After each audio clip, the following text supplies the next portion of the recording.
Big Boss season 9 Tamil. என்னடா இது title வின்னருக்கு வந்த சோதனை, திவ்யா கணேசுக்கு விபூதி அடித்த பிக் பாஸ் ரசிகர்கள் அப்படிங்கிற தலைப்பில் தான் இந்த வீடியோ இருக்க போது. என்னதான் இருந்தாலும் பிக் பாஸ் ரசிகர்களாகிய நீங்கள் இப்படி ஒரு காரியத்தை செஞ்சுருக்கக்கூடாது. பிக் பாஸ் சீசன் 9 தமிழ் கிட்டத்தட்ட நிறைவடைந்து 4 நாட்கள் ஆகிறது.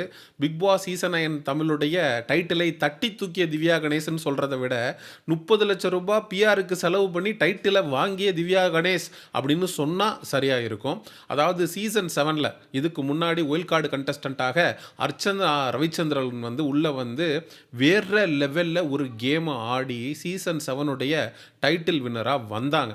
அதுக்கு அடுத்து 2வது female contestant as a wild card என்ட்ரியாக பிக் பாஸ் சீசன் 9 டைட்டிலை ஜெயிச்சது திவ்யா கணேஷ். உண்மையிலேயே திவ்யா கணேஷ் இந்த டைட்டிலுக்கு தகுதியான நபரா, ஒரு டிசர்வ்டான கண்டஸ்டண்டா அப்படின்னு பார்க்கும்போது சமூக ஊடகங்களில் ஒருத்தன் கூட திவ்யா கணேஷ் ஜெயிச்சதை பற்றி மிக பெருசாவோ இல்லை பெருமையுடனோ எவனுமே எந்த விதமான பதிவும் போடலை. மாறாக அக்கா தான் தங்களுடைய இன்ஸ்டாகிராம் பக்கத்தில் அவங்க ஜெயிச்சதை பற்றி மிக பெருமையாக பதிவுகளை போட்டுக்கிட்டு இருக்காங்க.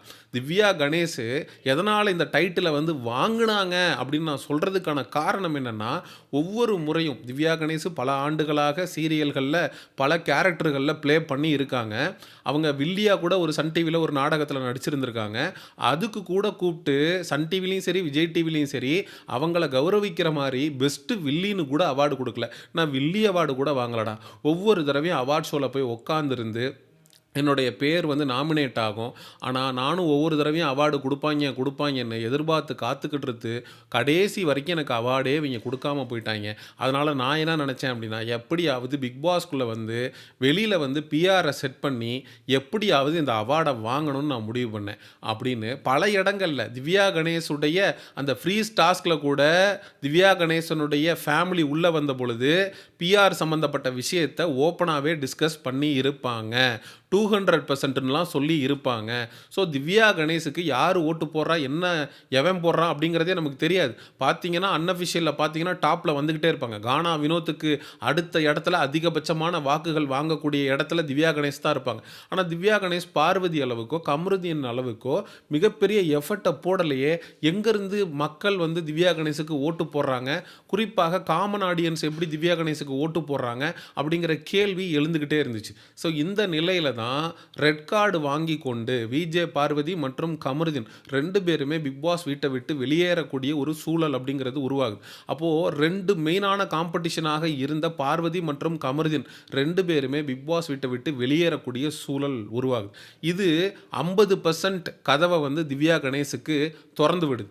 மீத இருக்கக்கூடிய 50% கதவு வெற்றியை நோக்கி திவ்யா கணேஷுக்கு எப்படி திறக்கப்படுது அப்படின்னா, கானா வினோத் யாருமே எதிர்பார்க்காத ஒரு விதமாக 18 லட்சம் ரூபாயை எடுத்துக்கொண்டு பிக் பாஸ் வீட்டை விட்டு வெளியேறிடுறான். மிகப்பெரிய தவறை செஞ்சிடறான். கானா வினோத், விஜே பார்வதி, கமருதீன் இவங்க 3 பேரும் இருந்திருந்தாங்கன்னா ஃபினாலே வீக்கில் ரிசல்ட்டே வேறு மாதிரி வந்திருக்கும். கண்டிப்பாக திவ்யா கணேஷ் டைட்டிலை ஜெயிச்சிருப்பாங்களான்னு கேட்டிங்கன்னா 100% கிடையாது. டாப் 4ல் இருந்த எல்லாமே மிச்சர் கண்டஸ்டன்ஸு எல்லாமே வெட்டி முண்டம் வீணா போன தண்டோங்கிற மாதிரி ஆரோரா சின்க்ளேரு, கடா குமார், டுமில் குப்போ வவ்வாலுன்ற மாதிரி ஆரோரா சின்க்ளேரு, சபரிநாதன், அதுக்கப்புறம் விக்கல்ஸ் விக்ரம், திவ்யா கணேஷ் இந்த 4ல் ஒர்ஸ்ட்டில் பெஸ்ட்டு எது திவ்யா கணேஷ் தான். அப்படின்ற அடிப்படையில் தான் கோப்பை அப்படின்றது திவ்யா கணேஷுக்கு கிடைத்திருக்கிறது. ஆனால் அக்கா என்ன நினச்சிட்டு இருக்காங்கன்னா, நம்ம மிகப்பெரிய அளவில் கேம் விளையாடி மக்களுடைய மனசை ஜெயிச்சிட்டோம் அப்படின்னு பகல் கனவு கண்டுட்டு இருக்காங்க. திவ்யா, நீங்கள் ஒயில் கார்டு கண்டஸ்டண்ட்டாக பிக் பாஸ் வீட்டுக்குள்ளே வரும்போது சொன்னது இந்த வீட்டில் டிசிப்ளின் இல்லை, டெக்கோரம் இல்லை அப்படின்னு. ஆனால் அதை நீங்கள் ஃபாலோ பண்ணிங்கன்னா கேட்டால் கண்டிப்பாக கிடையாது.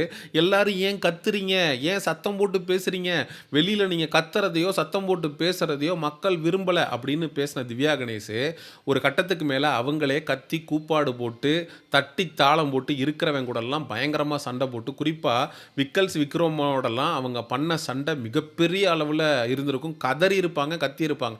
மத்தவன கத்தாத, சத்தம் போடாத, டிசிப்ளினோட நடந்துக்க, டெக்கோரமோட நடந்துக்க அப்படின்னு அவங்க சொன்னத அவங்களே ஃபாலோ பண்ணல. மாறாக எது வந்து திவ்யா கணேஷ வந்து ஆடியன்ஸுக்கு மத்தியில ஓரளவுக்கு கொண்டு போய் சேர்த்துச்சு அப்படின்னா, அவங்க பிக் பாஸ் கூப்பிடும்போது அப்பத்தான்னு கத்துறதும், தலையில வந்து டவல கட்டிக்கிட்டு அந்த மாரி இருக்கிறதும், அவங்க கொஞ்சம் பியூட்டிஃபுல்லா இருக்கிறதும், ஒரு பிரெட்டி பிரிவிலேஜ் அப்படின்றது திவ்யா கணேஷுக்கு இருந்துச்சு. அதுதான் அவங்கள நெறைய பேருக்கு பிடிப்பதற்கு காரணமாக அமைந்தது. பிக் பாஸ் மாதிரியான ஒரு கோப்பைய யாராவது ஜெயிக்கிறாங்க அப்படின்னா, மக்களுக்கு மத்தியில மிகப்பெரிய அளவுல எந்த ஒரு கண்டஸ்டன்ட்டும் கொண்டாடப்படுவாங்க. ஸோ சீசன் 8ல முத்துக்குமரன், சீசன் 7ல அர்ச்சனா ரவிச்சந்திரன் அப்படின்னு மக்களால மிகப்பெரிய அளவுல சமூக ஊடகங்கள்லயும் சரி, வெளியிலயும் சரி பயங்கரமாக கொண்டாடுவாங்க. ஆனா இந்த சீசன்ல ஒரு டைட்டில் வின்னர் அப்படின்ற நபர் வந்து கொண்டாடப்பட்டிருக்காரா அப்படின்னு கேட்டிங்கன்னா, சத்தியமா கிடையாது. ஏன்னா திவ்யா கணேஷ் வந்து டைட்டில ஜெயிக்கிறதுக்கு உண்மையிலேயே டாப் 5ல வருவதற்கு தகுதியான நபர் தான். ஆனா டைட்டில ஜெயிக்கிற அளவுக்கு டிசர்விங்கான கண்டஸ்டன்ட்டான்னு கேட்டா சத்தியமா கிடையாது. திவ்யா கணேஷ் 50% எஃபர்ட்ன்னு ஒண்ணு போட்டிருக்காங்கன்னா, 50% திவ்யா கணேஷுடைய பிஆர்ஸ் தான் இந்த டைட்டில முக்கி முக்கி திவ்யா கணேஷுக்கு வாங்கி குடுத்துருக்காய்ங்க அப்படிங்கிறது தான் மறுக்க முடியாத உண்மை. திவ்யா கணேஷுக்கு எப்படியாவது நமக்கு கோப்பை ஜெயிக்கணும், நமக்கு அவார்டு கிடைக்கணும், நம்ம வாழ்க்கையில காசு, பணம், முன்னேற்றம் எல்லாத்தையும் பார்த்துட்டோம். ஆனா நம்ம இப்போ வரைக்கும் எங்கேயும் ஒரு அவார்டுன்னு ஒண்ணு வாங்குனதில்ல. அதனால எப்படியாவது காசை செலவு பண்ணி மக்களுடைய மனசுல போய் நம்ம இடம் பெற்று பிக் பாஸ் கோப்பையை ஜெயிச்சிடணும் அப்படின்னு இறங்கி திவ்யாக்காக பிஆர் ஏஜென்சி அப்படின்றதெல்லாம் வேலை பார்த்துருக்காங்க. அதுக்காக மற்றவங்கெல்லாம் யோக்கியம், மற்ற யாரும் பிஆர் வைக்கலன்னு நான் சொல்ல விரும்பல. எல்லாருமே பிஆர் வச்சாங்க.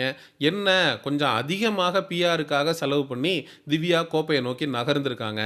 ஆனால் இயற்கையாக நடந்த 3 விஷயம் திவ்யாவுக்கு கோப்பை கிடைப்பதற்கு ஒரு முக்கிய காரணமாக அமைந்தது. ஒன்று, கானா வினோத் பெட்டியை தூக்கிட்டு போனது. இன்னொன்று, கமருதீன் மற்றும் பார்வதி 2 பேரும் பிக் பாஸ் கேமை விட்டு வெளியில போனது. இது எல்லாமே திவ்யாவை டைட்டிலை நோக்கி நகர்த்தியது. ரெட் கார்டு வாங்கி கொண்டு பிக் பாஸ் வீட்டை விட்டு வெளியேறிய கமருதீன், பார்வதி அவங்க 2 பேரும் ஃபினாலேக்கு ரீஎன்ட்ரி கொடுத்து அதுக்கப்புறம் அவங்க சைடில் இருந்து எந்த விதமான ஒரு நெகட்டிவிட்டியும் கிரியேட் பண்ணப்படலை. அவங்க வந்து மக்களை ட்ரிகர் பண்ணுற மாதிரி, அதர் ஃபேண்டமை ட்ரிகர் பண்ணுற மாதிரி அவங்களுடைய செயல் அப்படின்றது அமையலை. அவங்க இருக்கிற இடம் தெரியாமல் இருக்கிறாங்க. ஆனால் திவ்யா கணேசும் ஆரோரா சின்க்ளேரும் வெளியில் வந்ததுக்கப்புறம் எல்லாம் மீறி போயிட்டுருக்காங்க. அவங்க வைக்கக்கூடிய இன்ஸ்டாகிராம் பதிவுகள் எல்லாமே எதிரணியில் இருக்கக்கூடியவங்களை பயங்கரமாக ட்ரிகர் பண்ணி விட்டுருக்கு. நீ என்ன பண்ணி கிழிச்ச அப்படின்னு அடுத்தவனை பிஸ்கோத்துன்னு சொல்கிற அப்படின்னு ஆரோரா சின்க்ளேரையும், அதே மாதிரி தங்கப்புலன்னு ஒன்ன நீயே எப்படி சொல்லிக்குவ அப்படின்னு சமூக ஊடகங்களில் ஆரோரா சின்க்ளேரை ஒரு தரப்பு காரி துப்பிக்கிட்டு இருக்காங்க. இன்னொரு தரப்பு திவ்யா கணேஷுக்கு டைட்டில் கிடைச்சது ரொம்ப ரொம்ப தப்பு. She is an undeserving winner. Undeserving வின்னருக்கு ஓவர் சீன் உடம்புக்கு ஆகாது. அந்த கோப்பையை வச்சு நீ என்ன பண்ண போற? இன்னொரு கம்பேரிசனும் பண்றாங்க. முத்துக்குமரனுக்கு சீசன் 8ல கஷ்டப்பட்டு கேம் ஆடி அந்த கப்பை ஜெயிச்சவனுக்கு சும்மா வெள்ளை கலர்ல ஏதோ பாம்பு சிலை மாதிரி ஒரு டைட்டிலை கொடுத்துட்டு ஒண்ணுமே பண்ணாம டம்மியா உட்காந்து மிச்சர் தின்னுட்டு இருந்த திவ்யாவுக்கு என்னடா இந்த அளவுக்கு சூப்பரா வடிவமைச்சு ஒரு கோப்பையை கொடுத்துருக்கீங்க, இது எந்த விதத்துலடா நியாயம் அப்படின்னு பிக் பாஸ் ரசிகர்கள் எல்லாம் சமூக ஊடகங்கள்ல காரி துப்பிக்கிட்டு இருக்காங்க. மக்களாகிய நீங்க திவ்யாவுக்கு இந்த டைட்டில் கிடைச்சதை பற்றி என்ன நினைக்கிறீங்க? எனக்கு என்னமோ 100% அவங்க அன்டிசர்வ்டுன்னு தோணுது. சரி, உங்களுடைய கருத்துக்களை மறக்காமல் கமெண்ட் செக்ஷனில் சொல்லுங்கள். இந்த திவ்யா கணேஷ் மற்றும் ஆரோரா சின்க்ளர் எல்லாம் மீறி மற்ற ஃபேண்டமில் இருக்கக்கூடிய ரசிகர்களை ட்ரிகர் பண்ணுற மாதிரி இன்ஸ்டாகிராம் ஸ்டேட்டஸ் வைக்கிறத பற்றிய உங்களுடைய கருத்துக்களையும் மறக்காமல் கமெண்ட் செக்ஷனில் சொல்லுங்கள். Exclusive big pass அப்டேட்ஸுக்கு mister Seyon சேனலை சப்ஸ்கிரைப் பண்ணுங்கள். See you in the next video. Bye bye.